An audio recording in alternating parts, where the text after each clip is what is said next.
have much more time. You need to wake up, my friends. Now, can you handle one more event? Just one more. I'm going to prove to you Sister White was inspired. If you get this point, we may very well close our Bibles, fall on our knees, weep before God. I have never seen something this clear. I'm going to quote Sister White first and show you the fulfillment. Ready for it? Father in heaven, give us wisdom, knowledge, understanding, we pray. And those who have the Laodicean complex, those who are lukewarm, saying, I'm all right, I'm rich and increased with goods, I am in need of nothing, I'm okay spiritually. I pray for conviction, I pray for conversion of their hearts. In Christ's name we pray. Are you ready for it, friends? Watch this. Volume 5 Testimonies, page 451. Just read the first line with me. It says what? When whom? When Protestantism shall stretch her hand across the what? The gulf. To grasp the hand of the Roman power. Let's pause right there. What picture comes to mind? No. When Pardon me. Let's go again. Amen, friends. When Protestants shall reach their hand across the gulf, what picture comes to your mind? Do you see a bridge? Do you see a one separation? Because you're reaching across the gulf. That word gulf is in Scripture. In Luke 16 with Lazarus and the rich man. There's a great gulf between Lazarus and the rich man. You can't come this way and Lazarus can't go that way. So the gulf represents a separation between Protestants and popery. Does it make sense to you, friends? Watch. Again, when Protestantism shall stretch her hand across the gulf to grasp the hand of the Roman power. Second step, she shall reach over the abyss to clasp hand with spiritualism. What happened next? The next step is our country shall repudiate every principle of its constitution as a what? Protestant and Republican government. Pause right there. Who reaches out to the other? A, is it Protestants who reach out to popery? Or B, popery reach out to Protestants? Based on that statement, what does Sister White say? Is the order important? All right. So what's the answer? A or B? What's A? It's Protestants who reach out to popery. When that takes place, what happens next? You're going to see the work of spiritualism. A lie, the false revival. What comes next? America will destroy Protestantism. Oh, friends, what is going to happen between October 31st, 2016, October 31st, 2017? The countdown to the death of Protestantism. Now, let's read the last phrase. She says, and shall make provision for the propagation of what? Papal falsehoods and delusions. So once Protestants reach out to popery, the next steps is that America will make what? Provision for the propagation, the announcement of papal falsehoods. What is that? Sunday law, lies, Sunday law, and delusions. Then we may know. What, my friends? Then we may know that what? The time has come for the marvelous working of Satan, and that the end is near. Was she inspired? Yes. Are you ready for it now? Yes. Look at this. Wow. Thursday, October 27th, 2016, from the horse's mouth, Catholic Herald. What is the headline there? Just the headline.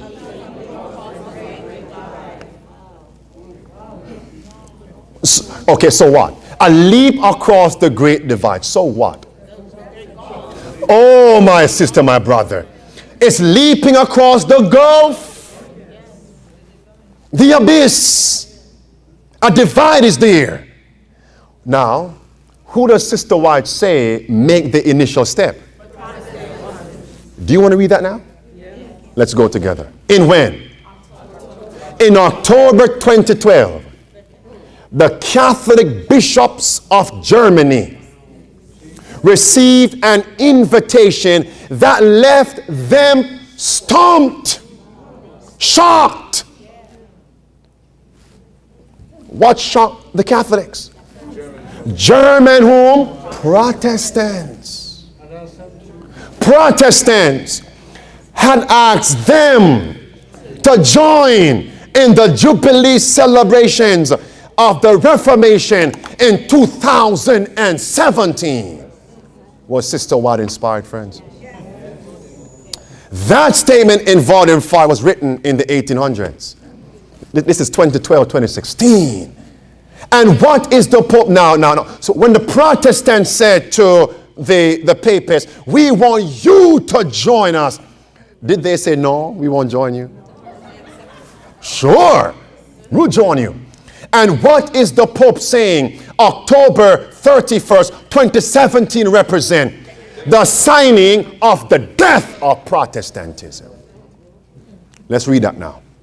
Look at this. July 23rd. It says, watch this. Let's come on. Where is Jared? Come on. This is your part. What it says now. Everyone, come on. What it says. Somewhere in Pope Francis' office is a document that could alter the course of Christian history. It declares an end to hostilities between Catholics and evangelicals and says the two traditions are now united in mission because we are declaring the same gospel. The Holy Father is thinking of signing the text. When? October 31st, 2017. So what is that signing? A sign of the death of Protestantism. Protestants have reached over the gulf, the divide, to join hands with the papacy. America will then do what? Repudiate every principle of its constitution as a Protestant and a Republican government, which means what does Protestant government means? Come on. What does Protestant government mean in America? A church without a pope. A church that protests against the pope. Then what does Republican government mean? Not Republican Party, amen? What does the Republican government mean?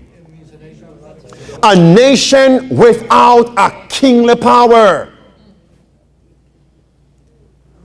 What's going on in Seventh-day Adventism? Between the GC and the NAD. What are they fighting for? Who has the kingly power? Back to the script. Last sentence. Francis is what? Come on. He's convinced that the Reformation is already over. He believes it ended in 1999. So what will he sign officially? October 31st, 2017, the death of Protestants. That means after this date, anyone who protests, you are a terrorist. You are divisive. And listen, maybe you don't understand. The Pope will say, I have experienced the purge dissidents. Look at my resume. Look what happened in Argentina. Friends, do you not see it's time to get ready? Go back with me to Isaiah 61. Right now, we can just shut our Bibles. It's clear where we are. Who can see it? Raise your hand. Who can see it? It's clear as God says. We are here, my friends. That means since the Sunday law is near. What's near, my friends? The Sunday law is near. The day of God's wrath. The day of God's vengeance. That means we must now emphasize it's time for us to preach and accept the Lord Jesus Christ.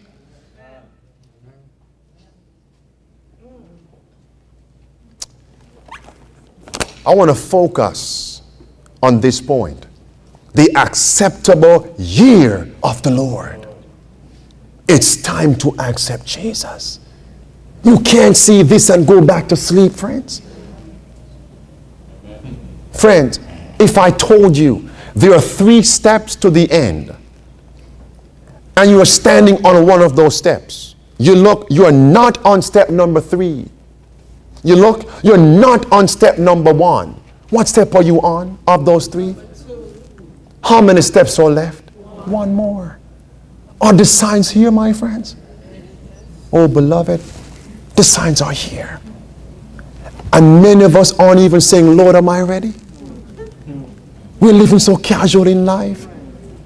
We go to school, younger ones, and your school work is the most paramount thing in your life.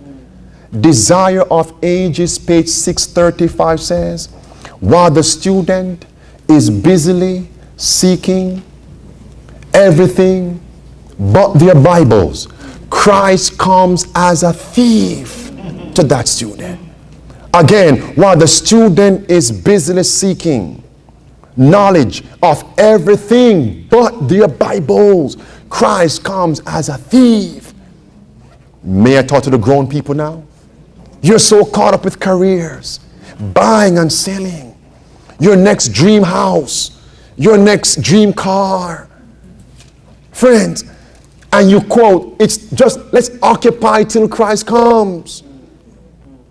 Satan is working. He's putting all his agencies in place that men might be deceived, deluded, occupied, entranced until the hour of probation shall be forever ended, and the door of mercy be forever shut.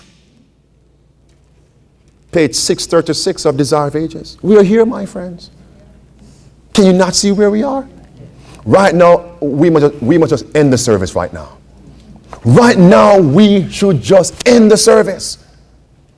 Because it's clear where we are. Do you see it, my friends? Kneel with me, kneel with me, kneel with me, kneel with me. Father in heaven, we're on bended knees this morning. We cannot take this service lightly. Give us eyes that we might see, because lukewarm Laodiceans are blind. Help us to stop saying that we are okay. Many of us, it's work, home, work, home, work, home. No time for deep Bible studies. We have this trivial devotional time in the morning wherein we are rushing, reading some little surface things. No time for self-examination. We have no time for ministry, to sharing your word. We have been encumbered with the things of this world and think just because we come to church on the Sabbath we are okay. Just because we hear a sermon that we are okay. Just because we hold an office in the church that we are okay. Just because our names are recorded on the church book that we are okay. Dear God, help us to realize we are not okay. That we are sick spiritually. We are blind spiritually. And right now we are turning to you for healing. It's not enough for us to see how close we are. It's time for practical godliness. As we close this service with a few more points, convict and convert us. Be with those who are saying, Lord, I want to be baptized. I want to be rebaptized. Even though I was not preparing myself for it, now I see my need. Bless us now, we pray, in Christ's name.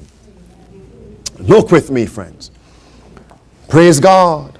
Isaiah chapter 61. Where are we going to, my friends? Isaiah